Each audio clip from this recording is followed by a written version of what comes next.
Is religion merely discrimination as a disguise? Is all discrimination wrong? Should organizations, including churches, have the right to hire and fire according to their religious beliefs?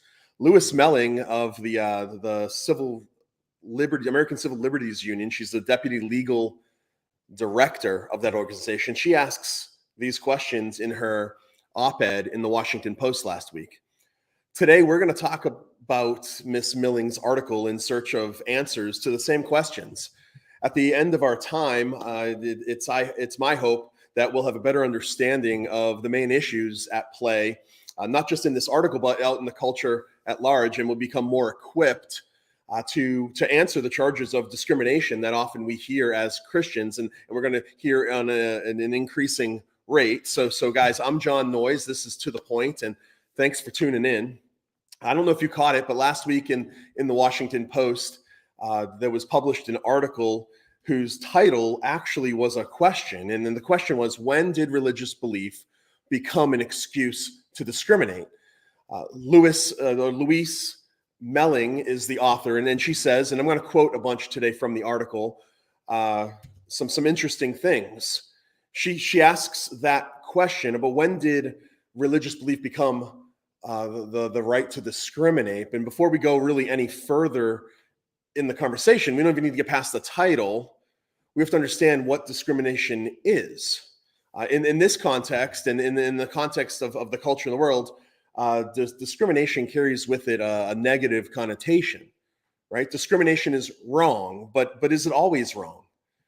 Discrimination is illegal, but is it always illegal? I'd argue discrimination isn't always wrong. In fact, I'd argue that we all discriminate every single day of almost every single minute of our lives. The formal definition of discrimination, according to dictionary.com at least, is discrimination is to recognize a distinction or difference. Now, not all discrimination is valid. We've all probably realized this.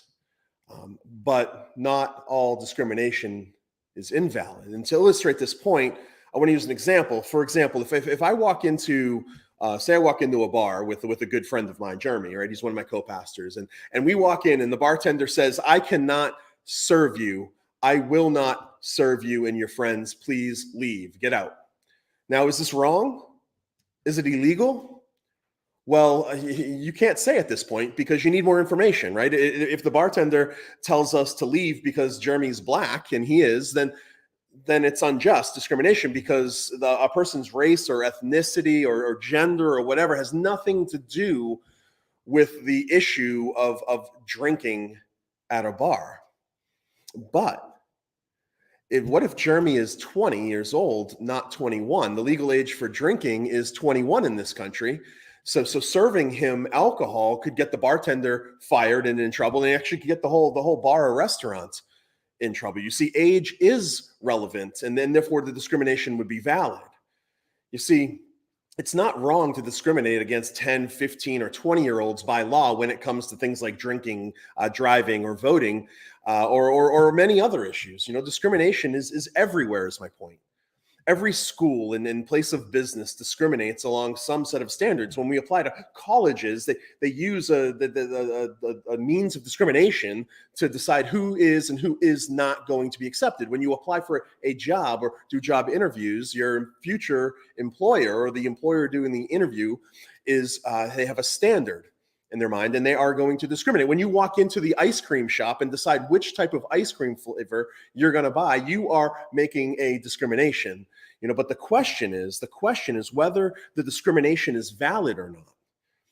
So now that we know what discrimination is, we have to understand that not all discrimination is bad. And let's look at the article. The question posed by Melling is when did religious belief become an excuse to discriminate? But I think actually she's asking the wrong question. I mean, I know why she's doing it. There's rhetorical force behind it. But religious belief has always been discriminatory in one manner or another. Think about it.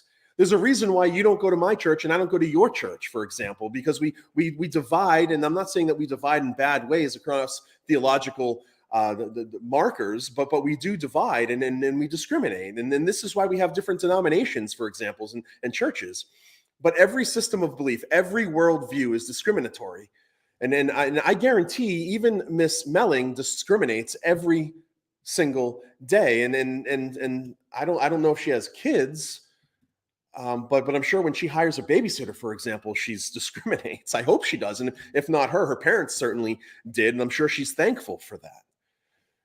There are a lot of unjust or illegitimate discriminations, and they're made all the time. And as Christians, we should call those out and pursue justice for the victims. But here in this article, using the word discrimination is meant to evoke emotion. And that emotion is just meant to lead to a response, and it carries with it a negative connotation. So the question should really be, when did religious belief become an excuse to illegally or unjustly discriminate? In the article, Melling says that efforts to press religious liberty for people in their various vocations are simply, and I quote, incompatible with a pluralistic constitutional democracy that values both equality and religious freedom. She goes on to say that religious freedom, after all, doesn't mean a right to hurt other people. Now, there's a lot in this statement here, and pay attention because I think it's really important. What jumps out to me first is her use of the word hurt, another negative term. But what does she mean by hurt? And from the context of the article, if you go and click the link that Harmony added here for you, you'll see that she means telling someone they disagree with their worldview and the choices that flow from it. It's hurtful.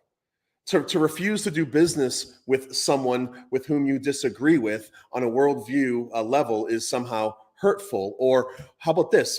For a nurse or a doctor to refuse to participate in an abortion is hurtful. You see, then that leads towards discrimination. And there's another point here. And it's to notice that when this author says she values equality and religious freedom, what she really means is the value that she values these things until they don't align with her moral principles. We know this because she qualifies her values as she compares someone who has concerns about the like LGBTQ issues in the workplace, schools, or culture at large, or someone who will not support this same-sex unions, for example. And she compares them and equates them with racism and racial discrimination. She says that I quote, the United States could soon see bakeries with wedding cakes for heterosexuals only signs on the doors next to boarded up abortion clinics. And I think that this shows here something we should recognize as completely false. The author here, and often people coming from this side of these issues, the more left-leaning folks, more liberal in thought, I'm not talking politically, just in thought, they see all of these issues together. They tie them all in one bundle. Everything is any type of form of discrimination, it seems that she sees as the same. But as Christians, we shouldn't see them this way. They're not, all types of discrimination are not the same. Racial discrimination is not the same thing as a Christian who holds to the biblical conviction that marriage should be between one man and one woman for one lifetime. Not all discrimination is the same. And that goes back to the earlier example of me and my friend Jeremy, right? Notice something else here, and this is really interesting. This is going to be my last point for this. This is a shorter to the point. Notice she mentions abortion here. And for me, this is the height of hypocrisy. You see, abortion is the worst kind of discrimination because it disqualifies a certain subset of human beings from having value according to their size, level of development, environment in which they're found, or their degree of dependency. So she's being very hypocritical here as an abortion advocate, because abortion is itself the worst kind of discrimination that we find currently right now in our culture. You see, we live in an upside down world, friends. We live in a world where this type of reasoning seems to carry the day. But have hope.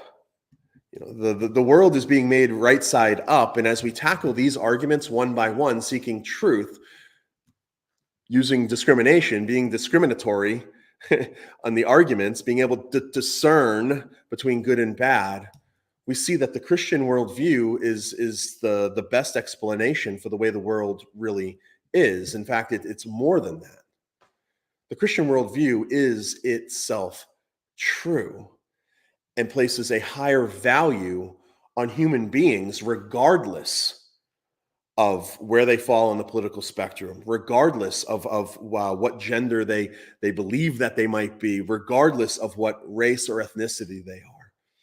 You see, the Christian worldview values human beings in light of being made in the image of God, and that's the great equalizer. You see, this author of this article, she's not availing herself to that opportunity because it seems clear to me that she's just not a Christian. So as we process these things out in the world, it's important to put on the Christian lens. It's important to look through the Christian worldview, and then we see the world as it really is, and these arguments fall apart. So the next time somebody says, oh, you're a Christian, you must be discriminating against somebody, what do? Well, you go to Columbo, right? What do you mean by discrimination? Do you discriminate? Is all discrimination bad? Is all discrimination equal? And then you ask them and press into their worldview and see if they're living consistently.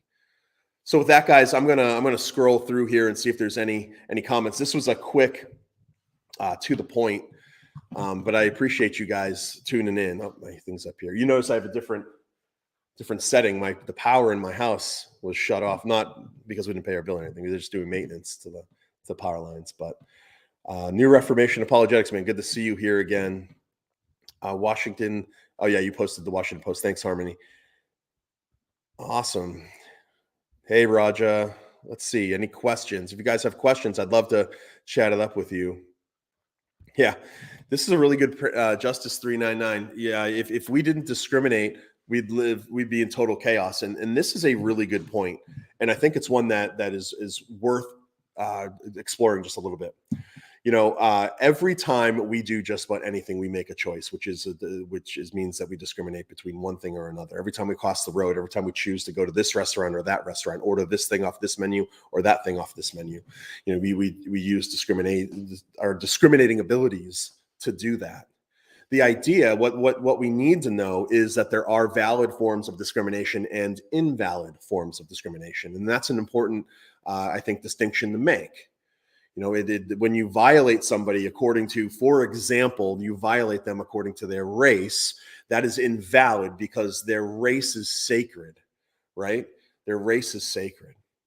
It's the same thing. Why, you know, we don't discriminate against people because of where they're from or you know, their ethnicity. You know, we value people rightly, but there are valid forms of discrimination, like I brought up. Until recently, it seemed fairly obvious that boys don't go into girls' bathrooms, for example. You know, we discriminate, and sometimes rightly, on gender lines, I think. You know, we see it in the Olympics. Now, all this stuff is being pressed into, and that's evidence of where we're going as a culture. And that's why it's important that we learn how to think through these issues, because we're going to see the consequences of where we go when we blur this line, where we lump all discrimination together and we say it's all bad. We don't ever want to discriminate. It leads to some really interesting places really quickly, bad places oftentimes. But we don't discriminate because of somebody's race, but we certainly do their age. I'm not going to let my 5-year-old drive my car around. That doesn't make sense, right? Because certain things having to do with her age disqualify her from being able to participate in that activity, and that's okay. So yeah, we would be in total chaos if everybody was just allowed to do whatever they wanted and there was no discrimination. If we maybe know what might happen is we might just be lemmings.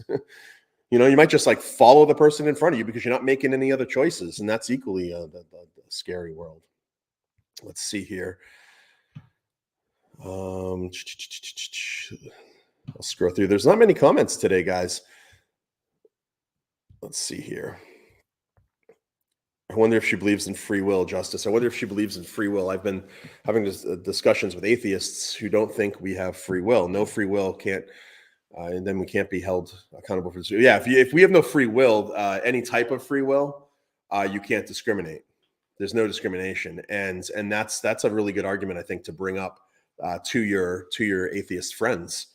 You know, if they're claiming there is no God and yet they're objecting to to certain things based on discrimination, I think that you bring that up. I think it's a really important point. You're like, well, what do you even mean? And it's not only that, but when they say discrimination, you see the author in the article, she started the article with a certain understanding of discrimination, mainly that it's a negative thing, right? So how can something mean, when I say negative, it's bad morally. It's bad morally. But how can something be bad morally when there's no God, there's no moral lawgiver, so there can't be any moral law? So what exactly is it that discrimination is violating? So the argument here from the author, I don't know her worldview for sure. I don't know her worldview, but without a transcendent God in it, it makes no sense. This article makes no sense, and her position falls apart because she has no standard to say anything's right or wrong. So discrimination, who cares? But also there's good discrimination and bad discrimination, which she neglects to mention. So let's see here, guys. New Reformation Apologetics. We can't liberate ourselves from proper judgment because that leads to licentiousness and evil. It certainly does. I think this is a decent point too. Part of the penalty, right, for people rebelling against God is that he gave them over. He's currently giving them over to the lusts of their desires, right? You see, oftentimes we think that freedom, and we think what we want is total freedom. And when we say that, we say we want total autonomy, master of my own ship. I want to do it my way, Frank Sinatra stuff, right? But that's not a good place to be. We need guardrails. We see it. If you raise a child with no rules whatsoever, what's going to happen? It's going to be a disaster. That's why we consider it good parenting when we place rules on top of our children. And the same thing it is for adults too. That's why we have speed limits, and that's why we have laws and stuff to guide people, because when we take those away, it leads to licentiousness and evil. Absolutely, an increase in evil. We see that. Now, laws in themselves have to be according to God's standard, of course, and they have to line up with our worldview in order for them to be a righteous law, a good law. But any law that is, if it's a true law, will do that, and that leads to the betterment of society. So, anyways, that's a really good a good point. Justice 3:9. If she's an atheist, then there's nothing wrong with discrimination. That's right. If she is an atheist, there's nothing wrong with discrimination. I think that's a legitimate point. That's something that we can point out to her. I've been very so I took like a long time off from the news, guys. Just like reading it, and my wife will read it in the evening on her phone or whatever, her computer, and she'll send me stuff that she thinks is stuff that would be good for something like this. Or so I was kind of out of touch, and I've been reading the news a little bit more lately, and it's just really interesting to see what's written. And particularly, I'm going after, and intentionally, I'm trying to read stuff that I disagree with, because I think we all should be reading stuff we disagree with. I by nature, we gravitate towards things we agree with. So I spend an awful lot of time already agreeing with people, whether it be through reading or talking to them or online or whatnot. So I've been trying to really dig into some stuff. And this was an article that really stood out to me because of the worldview implications on a number of different levels. But this is the argument, guys. This is the argument that's being thrown at us. It's really oftentimes the comment like this type of thinking isn't really meant to further a conversation or actually understand ideas. It's meant to shut things down. It's meant to close the door on conversation, because ultimately what she's doing is she's just calling people names. She's saying those religious people, they're using their religion to discriminate against people. And when she says that, she means mostly in this article, LGBTQ people. And then she mentions also abortion rights stuff. But it's important to understand that she's really not interested. It doesn't sound like she's interested in having a conversation here. She's just pointing out the fact that, hey, I'm all for it. It's really interesting because she'll say, like, I'm all for religious liberty, right? I'm all for freedom and religious liberty and the American democracy and all this stuff. And then she qualifies it until somebody gets hurt. And then she uses this hurt as it's a subjective door that she just opens up. And it's what do you mean by hurt? What do you mean by that? And so it's interesting when people evoke, I value religious freedom, right? And then they seek to qualify it. It's interesting because almost every single time the qualification is put on top of the religious freedom, and the religious freedom just rushes out the bottom of the barrel, and that's the first thing to give way. I'm all for religious freedom if they agree, if that religious freedom doesn't violate any of my principles. It's kind of like what they're saying. And once that happens, not anymore. And there's very little room for dialogue. This shift has been really incredible the last 10 years, where we've seen the conversations go. I'll scroll through these one more time. But while I do, I want to remind you guys of a few things that are coming up with STR. Stand to Reason's Reality Student Apologetics Conference is coming up in Southern California. If you're within striking distance, you want to get registered. Gosh, it's just over a week and a half away. Just under maybe a week. It's a week. Friday is when it is. A week from Friday. And it's in Orange County at Calvary Chapel, Costa Mesa. You can go to realityapologetics.com and you can sign up for that. Early bird's done. So I think the prices went up last Friday.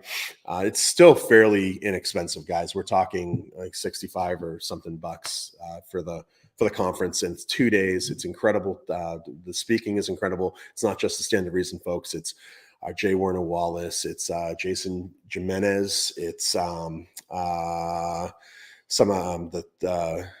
my gosh, Megan Allman and her husband are going to be there. Tripp Allman are going to be speaking on abortion, problem of evil stuff. It's going to be amazing. You want to make sure you get out to it. So that's the Southern California one. We also have we have one coming up in Seattle, Washington. We have one in Minneapolis, Minnesota. Then we go down to Dallas, Texas. Then we go across to Augusta, Georgia, and up to Philadelphia. So if you're in any of those areas, make sure you get tickets. If you're at one of those later dates, Seattle, I'm not sure when early bird's closing, but you can sign up now, save some money, but they're all fairly inexpensive. With that, also make sure if you guys want more resources on stuff like this, our website's amazing. It's been revamped. It's fantastic. You go to str.org and type in you just click on the little magnifying glass, the search menu pops up, type in whatever term you want. In preparation for this, I searched discrimination. A bunch of articles popped up. Alan Schleman just published a decent one about abortion being the greatest discrimination. Amy Hall has written a bunch. You can listen to some podcasts by Greg, and that's another great resource. If you guys are looking for something to listen to on your daytime drive, make sure you tune into Greg's STR's podcast. I listen to it, and it's every Tuesday, and he goes live. So if you have questions, you can call him up. And I think that's it. I think as far as announcements go, I think we're good. I'm going to check my text just to make sure, because Harmony will text me. She'll let me know.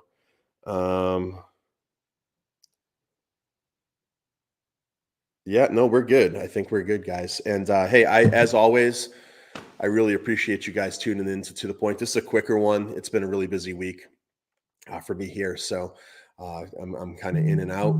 And if let me see, Harmony just text. And one last thing. Yeah, one last thing is if you've been with STR for a while, you've been tracking with us, I want to let you know, actually two things. I want to let you know that you can support us. We love your prayers, but we also would love financial support. So go over and click on that donate button. It's tax deductible, and it's a great way to join our STR team. You can, and then in doing so, you subscribe automatically to our Solid Ground article, which is an article that Greg publishes quarterly and sends out to everybody. It's phenomenal. I mean, it's a longer article. It's more like a chapter in a book. If you guys also, if any of these issues you guys want to dig into in your church, or you want to bring somebody out to speak, the STR speakers, we are traveling a ton and booking up for the fall, but then the winter, and then even into the spring and summer for next year, starting to fill up too. So make sure you check out our webpage. You can go to training and then you click on each of us to see our talk topics. And we'd love to come out and spend some time with you. Also, guys, if you do come to the reality conference and any of them, and you've been watching these to the points, like, would you please just come up and introduce yourself to me? Because I would really, really like to get to meet you, like face to face, so he see who I'm talking to, because it'd just be fun to kind of hang out in that way and get introduced in that way, as opposed to just an online thing. So with that, guys, it's been great being with you, and thank you for your attention. As always, I will be back, I think, in 2 weeks with another To The Point, and I'll talk to you then. Thanks very much.